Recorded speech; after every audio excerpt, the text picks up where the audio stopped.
بسم اللہ الرحمن الرحیم۔ کوہ طور پر تجلی الہیہ کی زیارت کے بعد حضرت موسیٰ علیہ السلام کے چہرہ مبارک پر ایسی قوی چمک رہتی تھی کہ چہرے پر نقاب کے باوجود جو بھی آپ کی طرف آنکھ بھر کر دیکھتا تو اس کی آنکھوں کی بینائی ختم ہو جاتی۔ آپ علیہ السلام نے اللہ تعالیٰ سے عرض کیا کہ مجھے ایسا نقاب عطا فرمائیے جو اس قوی نور کا ستر بن جائے اور آپ کی مخلوق کی آنکھوں کو نقصان نہ پہنچے۔ حکم ہوا اپنے اس کمبل کا نقاب بنا لو جو کوہ طور پر آپ علیہ السلام کے جسم پر تھا، جس نے طور کی تجلی کا متحمل کیا ہوا ہے۔ اس کمبل کے علاوہ موسیٰ علیہ السلام اگر کوہ کاف بھی آپ کے چہرے کی تجلی بند کرنے کو آ جائے تو وہ بھی مثل کوہ طور پھٹ جائے گا۔ الغرض حضرت موسیٰ علیہ السلام نے بغیر نقاب کے خلائق کو اپنا چہرہ دیکھنے سے منع فرما دیا۔ آپ علیہ السلام کی اہلیہ حضرت صفورہ آپ کے حسن نبوت پر عاشق تھیں۔ نقاب جو نظروں کے درمیان حائل ہو گیا تھا وہ اس سے بے چین ہو گئیں۔ جب صبر کے مقام پر عشق نے آگ رکھ دی تو آپ نے اسی شوق اور بیتابی سے پہلے ایک آنکھ سے حضرت موسیٰ علیہ السلام کے چہرے کے نور کو دیکھا۔ اس سے ان کی اس آنکھ کی بینائی سلب ہو گئی۔ اس کے بعد بھی ان کو صبر نہ آیا، دل اور آنکھوں کی طلب اور بڑھ گئی۔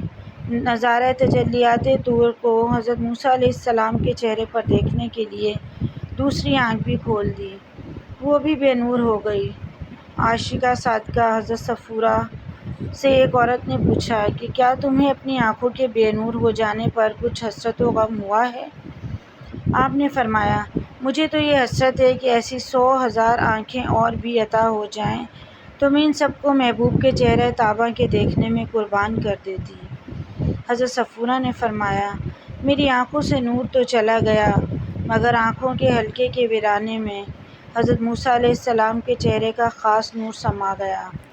حضرت موسیٰ علیہ السلام کے چہرے کا خاص نور سما گیا۔ حق تعالیٰ کو حضرت صفورہ کی یہ چاہت اور تڑپ، یہ کلام، یہ عشق کا مقام، یہ آنکھوں کی طلب پسند آ گئی۔ خزانہ غیب سے پھر ان کی آنکھوں کو ایسی بینائی کا نور اور تجمل پیش کیا گیا جس سے وہ حضرت موسیٰ علیہ السلام کے چہرہ طابع کو دیکھا کرتی تھیں۔ حضرت لوط علیہ السلام کی قوم میں جب وہ برا فعل پھیلا اور وہ عورتوں کو چھوڑ کر لواطت کا شکار ہوئے، وہ ایسی بدبخت قوم تھی جنہوں نے ایسے کام کو شروع کیا جو بھی کسی نے کیا ہی نہیں تھا، اس لیے جو عذاب قوم لوط پر آئے کسی قوم پر نہیں آئے۔ سب سے پہلے اللہ نے حضرت جبرائیل علیہ السلام کو بھیجا کہ ان بدبختوں کو اٹھاؤ۔ انہوں نے پر کی نوک پر اٹھایا اور پہلے آسمان تک پہنچایا، یہاں تک کہ فرشتوں نے اس بستی کے مرغوں کی اذانیں سنیں، پھر الٹا کے زمین کی طرف پھینکا۔ اوپر سے پتھروں کی بارش سے ان کے چہرے مسک کر دیے اور آنکھیں دھنس گئیں۔ چہرے مسک، پتھروں کی بارش، زمین کا اوپر کا حصہ نیچے اور نیچے کا حصہ اوپر، اور پھر ہمیشہ کے لیے پانی کے عذاب میں مبتلا کر دیا۔ وہ بحر موت جو 70 میل پر مشتمل ایک جھیل ہے جس میں کوئی جاندار نہیں رہ سکتا، جو اس میں جاتا ہے تو مر جاتا ہے، آج تک وہ اس عذاب میں جل رہے ہیں۔ کلمے کی طاقت نے قوم لوط کی طاقت کو توڑ کے دکھا دیا۔ مزید ایسی ویڈیوز کے لیے ہمارے چینل کو ضرور سبسکرائب کریں۔